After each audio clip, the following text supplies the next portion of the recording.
iPad Air 256 RM156 je. Betul ke Pinduoduo ni? Tak scam ke?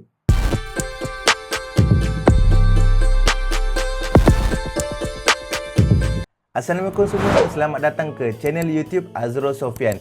So macam korang tahu sebelum ni, aku ada buat konten berkenaan dengan iPhone 15 Pro Max harga RM647 yang aku beli dekat Pinduoduo.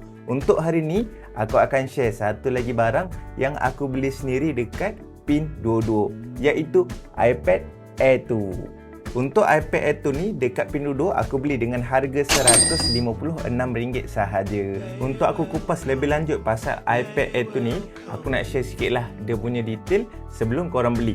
Yang ni aku akan sediakan link nanti kalau korang nak beli. Manalah tahu kan, untuk iPad Air 2 nak hadiahkan dekat anak ke. Okey, jom kita tengok dulu spek apa yang best berkenaan dengan iPad Air 2 ni. Untuk iPad Air 2 ni, dia datang dengan skrin yang besar iaitu 9.7 inci. So kalau korang nak gunakan, nak buat tengok movie, nak buat untuk main game, memang best. Sebabnya korang boleh layan, boleh tengok nanti dengan saiz lagi besar. Kemudian untuk bateri dia 7340 mAh. Besar kan? Kamera belakang ni pula, yang ni 8 megapiksel. Bagi aku kualiti video dia, kualiti gambar dia cantik jugalah. Untuk iPad Air 2 ni keluaran tahun 2014. Sekarang kita di tahun 2026. Kalau ikutkan dah 12 tahun pun iPad ni telah dikeluarkan. Tapi masih ada lagi ke orang guna iPad Air 2 ni? Untuk tahun 2026 ni masih ada lagi yang gunakan iPad Air 2 ni tau. Sebab apa? Jom aku share dekat korang.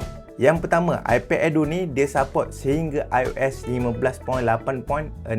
So mana kata kalau kat sini untuk iOS 15.8 ni kan masih lagi banyak apps, masih banyak lagi aplikasi yang korang boleh dapatkan, korang boleh download lagi. Yang ni contohlah kalau korang nak download game, nak download Netflix, nak download Facebook, bermacam-macam app lagi, boleh saja korang pakai dekat iPad Air 2 ni. Untuk iPad Air 2 ni yang aku beli dekat Pinduoduo adalah harga RM156 tau. Yang ni sekarang korang boleh dapat dengan harga lagi murah iaitu RM145 sampai RM150 sekali dengan penghantaran.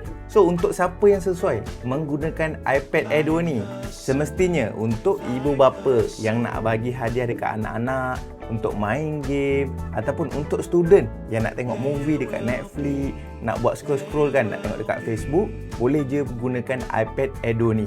Walaupun usia dia dah menjangkau 12 tahun, tapi untuk 2026 ni masih lagi ada yang menggunakan iPad Air 2 ni. So macam aku sendiri, untuk iPad Air 2 ni aku gunakan dia untuk tengok movie, untuk main game. Korang boleh tengok kat sini ada lagi beberapa apps yang aku tak download lagi. Yang ni lah contoh apps yang aku layan lah. Contoh baru-baru ni kan kita tengok FIFA World Cup kan. So dekat sini kita boleh layan RTM Click. Dan juga kat sini adalah basic-basic untuk korang buat Word, Excel. Dekat sini korang boleh download WPS Pad. Alright.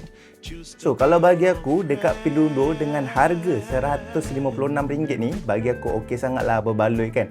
Tambah-tambah lagi mak ayah yang tak nak keluar duit banyak untuk buat anak tengok main Roblox ke, tengok movie YouTube kan, nak tengok Upin Ipin dan sebagainya, kata-kata yang ada dekat YouTube tu, iPad Air 2 ni dah okey sangat-sangat dah sebenarnya. Walaupun dia dah dikeluarkan 2014, tapi korang boleh tengok kat sini masih smooth lagi. Korang bayangkan, walaupun usia dia dah 12 tahun kan, korang tengok dekat sini dengan saiz skrin yang besar, dengan smooth tadi, okey sangat-sangat lah kalau nak bagi anak-anak tengok YouTube dan sebagainya.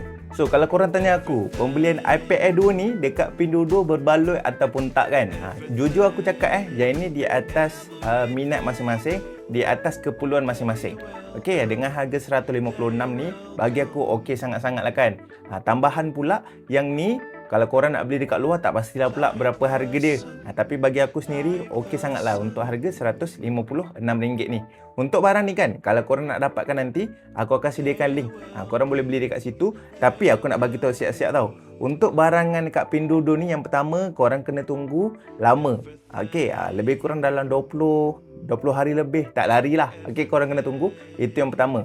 Kemudian untuk barang Pinduoduo ni aku nak bagi tahu sikit. Apa-apa barang kalau korang nak beli sana, korang pastikan tengok review. Kemudian korang kena tengok berapa banyak produk dah sold. Okay, itu yang penting. Kemudian tadi link yang aku bagi kan. So link yang aku bagi tu, yang aku share ni, kalau korang nak beli nanti, aku nak bagi tahu siap-siap disclaimer yang ni adalah tempat yang aku beli. Tapi kalau sebarang ada problem, sebarang masalah, itu yang susahnya kalau kita beli dekat Pinduoduo ni. Maksudnya Kalau korang nak tunggu tu dah lama, kemudian nak return balik kan. So aku harap barang yang korang beli tu pun tak ada problem, tak ada masalah. Macam aku sendiri, alhamdulillah, iPad Air 2 ni aku dah pernah review unboxing dah. Okey, bagi korang yang terlepas tu, korang boleh tengok dekat channel YouTube aku mengenai iPad Air 2 ni yang aku pernah unboxing sebelum ni. So untuk iPad Air 2 ni, kalau korang ada nak tanya apa-apa lagi, nanti aku akan review dekat next part lagi. Okey, kalau korang nak tengok aku main game dan sebagainya, korang boleh je komen, tak ada masalah. Sebab iPad Air 2 ni ada lagi game yang masih lagi support tau. Okey, contoh macam Mobile Legends, Roblox, ada lagi game beberapa yang masih support lagi dekat iPad Air 2 ni. Okey, terima kasih buat korang yang layan channel YouTube Azrul Sophian ni. So korang jangan lupa like, komen dan share dan juga subscribe YouTube channel ni. InsyaAllah ada rezeki panjang umur, kita akan jumpa lagi di next video. Okey, aku mungkin akan tambah lagi apa-apa barang yang ada dekat Pinduoduo tu. Kemudian nanti korang boleh layan mana-mana video yang terlepas tu, korang boleh tengok dekat channel YouTube aku. Alright, terima kasih guys. Assalamualaikum.